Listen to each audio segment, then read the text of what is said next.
Graça e paz, amados de Deus, estamos aí para mais um vídeo nessa série Teologia Pentecostal. Seja muito bem-vindo, né? Para você que está chegando agora no nosso canal, né? Eu sou o pastor Anderson Porto, estamos aqui nas internet da vida compartilhando conhecimento e hoje nós vamos ministrar a aula de número 50, né? Dessa série Teologia Pentecostal. Estamos usando como livro-texto a Teoria Sistemática Stanley Horton, publicado pela CPAD. Estamos aí, né, já tem alguns anos, né, ministrando estas aulas. Seja muito bem-vindo, deixe seu like, compartilha, né, esse vídeo aí com os amigos.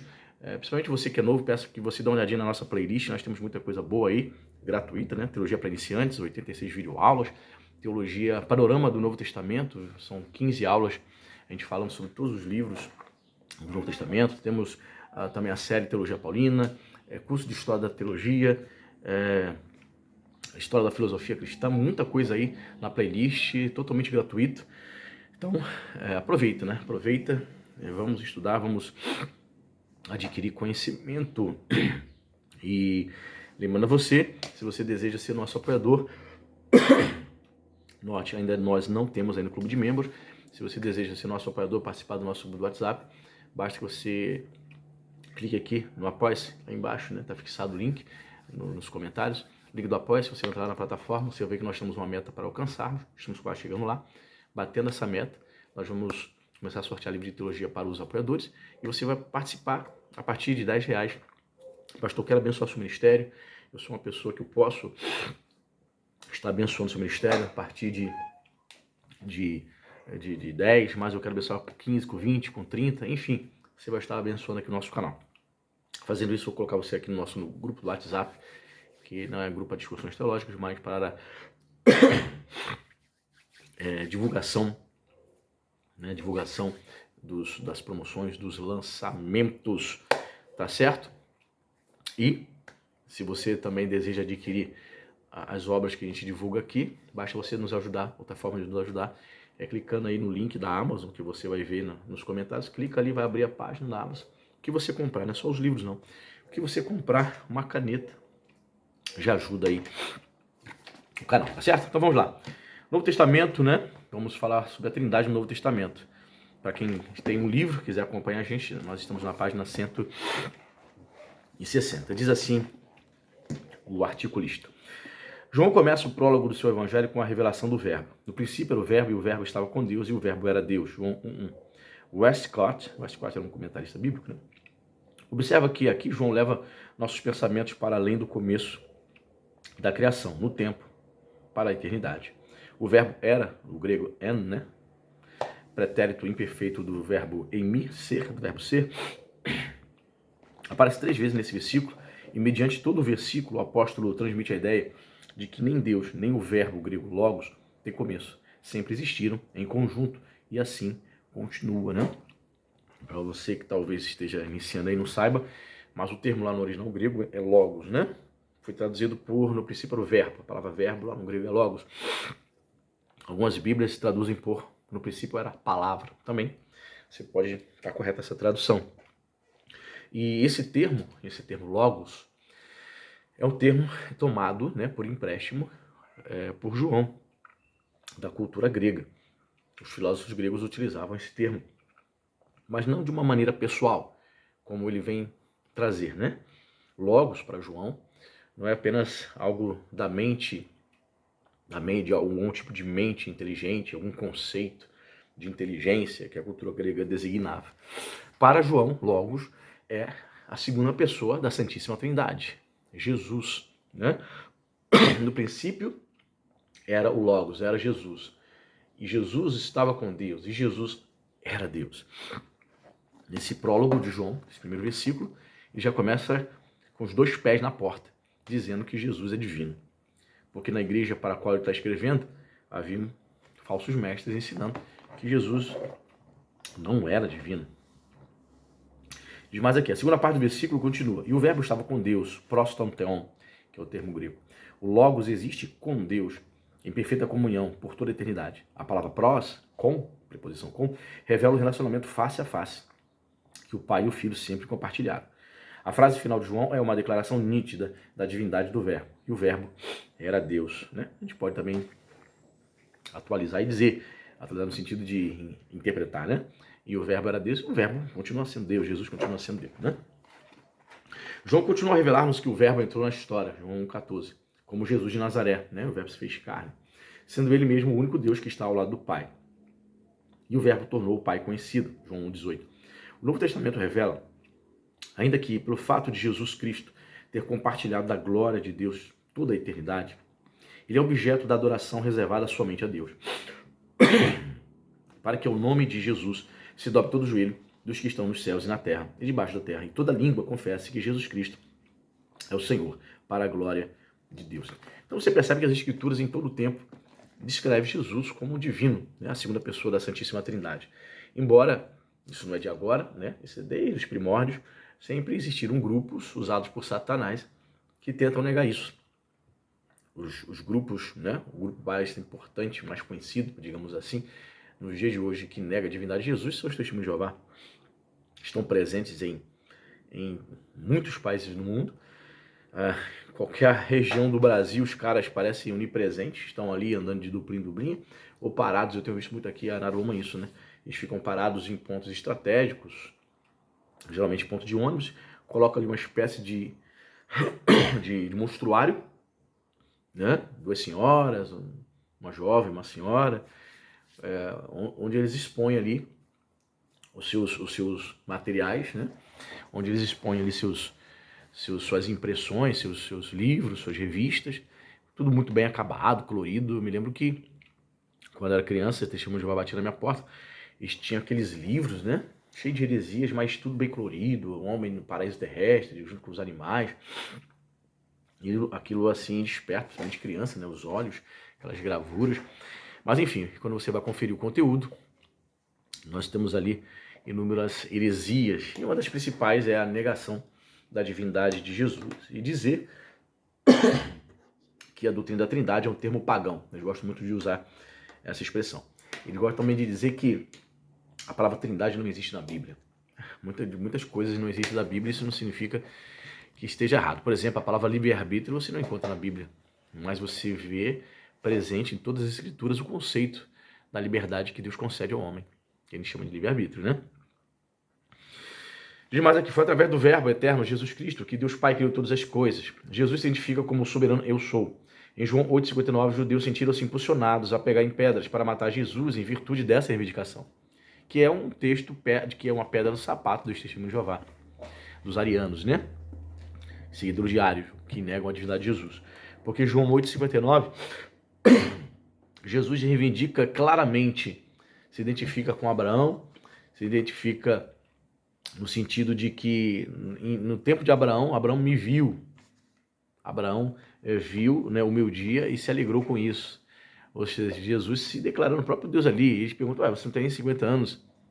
Os fariseus, você não tem nem 50 anos e você viu Abraão? Abraão te viu? Como assim? E ali a Bíblia diz, em João 8,59, que eles pegaram em pedras para matar Jesus, porque eles entendiam que Jesus tinha cometido ali uma blasfêmia, e a própria lei de Moisés dizia que o indivíduo que cometesse alguma blasfêmia deveria ser morto, pena capital, apedrejamento, assim como alguém que adulterasse.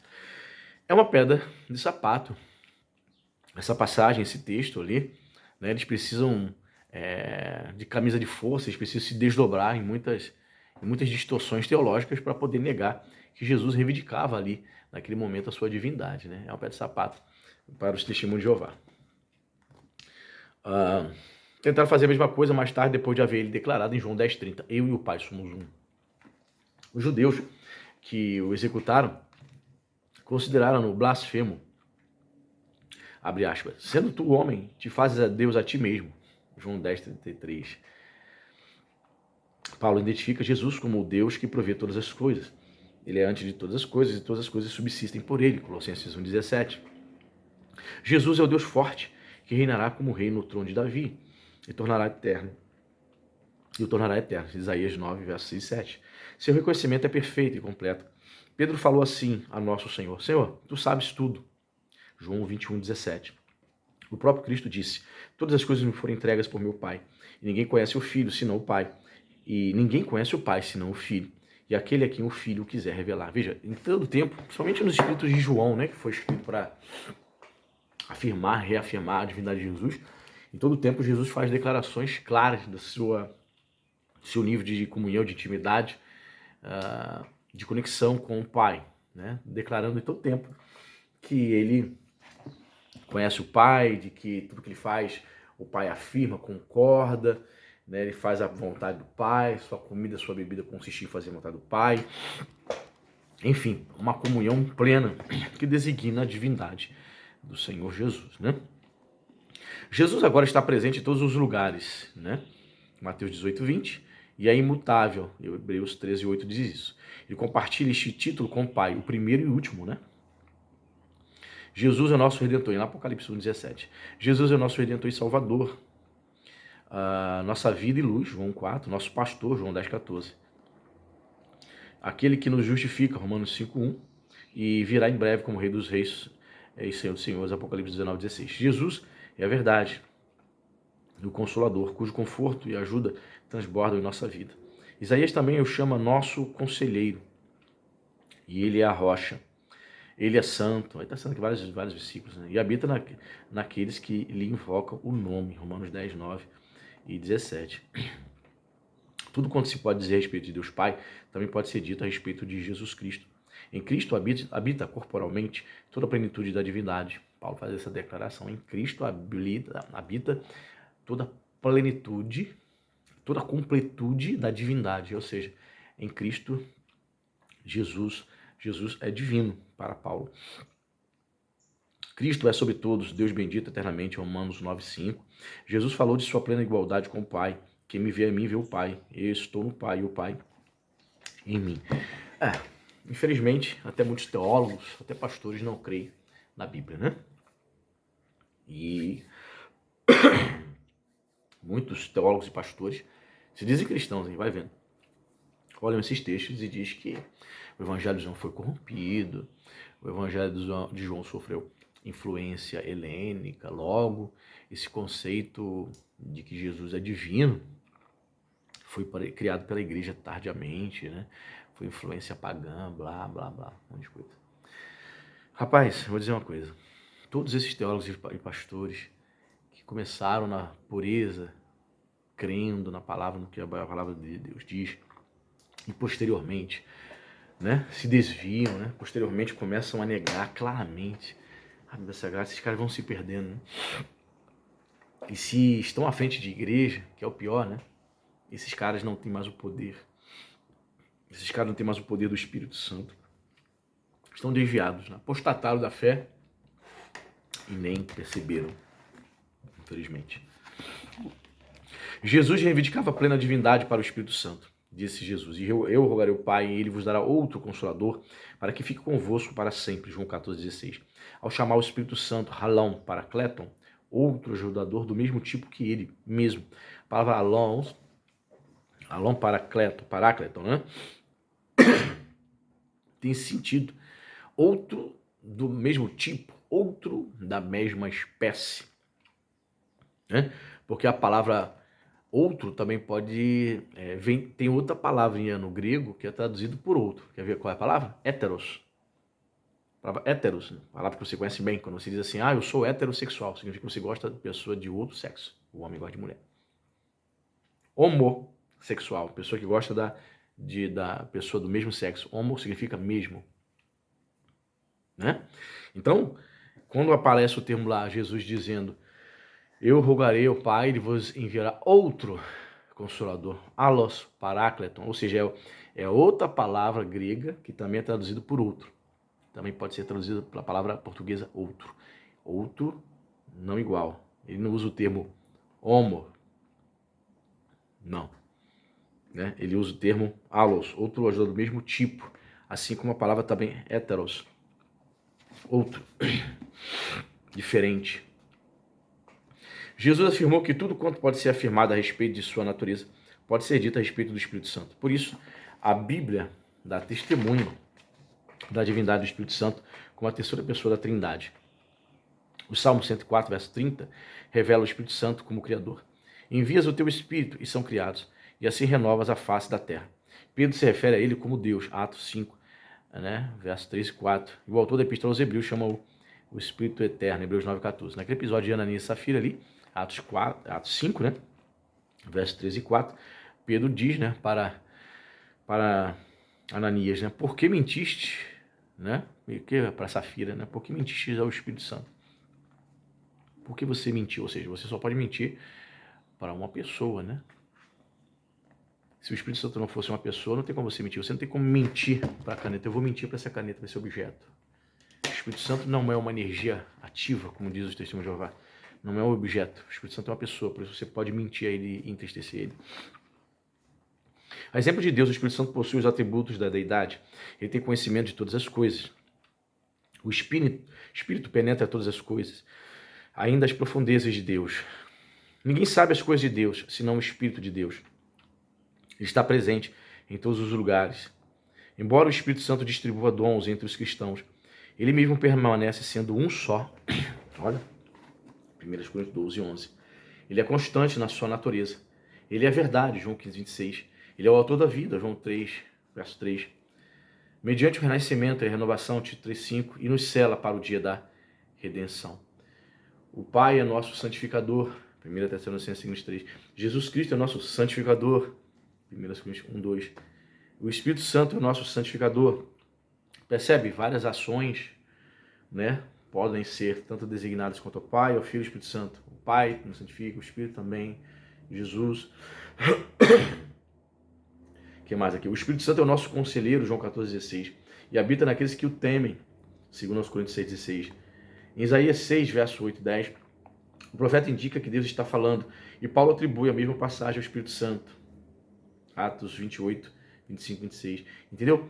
Então, muitos textos que são citações do AT, muitos textos no Novo Testamento, que são citações do AT, claramente você vê, né, o autor bíblico atribuindo ao Espírito Santo as mesmas características, né, de Deus Pai. Isso também acontece em relação a citações de profecias do AT, textos do AT que eram atribuídos ao Deus Pai, sendo designados a Jesus no Novo Testamento. Isso identificando a divindade, né, do Filho e do Espírito. No que tange a isso, João Calvino observa, realmente, onde os profetas usualmente dizem que as palavras que pronunciam são as do Senhor dos Exércitos, Cristo e os apóstolos as atribuem ao Espírito Santo. 2 Pedro 1, 21. Calvino conclui, segue-se, portanto, que quem é o autor preeminente das profecias é verdadeiramente Jeová, Yahvé. O conceito do Deus Trino e Uno acha-se somente na tradição judaico-cristã. Esse conceito não surgiu mediante a especulação dos sábios deste mundo, mas através da revelação otorgada, passo a passo, na palavra de Deus. Em todos os escritos dos apóstolos, a Trindade é implícita e tomada como certa. Fica claro que o Pai, o Filho e o Espírito Santo existem eternamente como três pessoas distintas, mas as Escrituras também revelam a unidade dos três membros da deidade. Então, os inimigos, né, do Evangelho, os inimigos da palavra de Deus, sempre vão trazer esse argumento, né, que é um argumento fraco, né? A doutrina da Trindade é uma doutrina de origem pagã. A doutrina da Trindade é uma doutrina pagã. O que mais que eles dizem? O Evangelho de João, que foi escrito, né, para provar a divindade de Jesus, é um evangelho totalmente corrupto, né? O evangelho totalmente influenciado, corrompido pelo helenismo. Então a gente vê que isso não é verdade. Isso não é verdade, né? Então o diabo sempre vai fazer de tudo, vai lutar para que a palavra de Deus seja distorcida, para que você não creia nas verdades eternas, né? Então fica com a palavra de Deus, Deus Pai, né? Deus Filho e Deus Espírito Santo. Adoramos a Deus na triunidade, a Trindade, Santíssima Trindade, tá certo? Deus abençoe e até a próxima.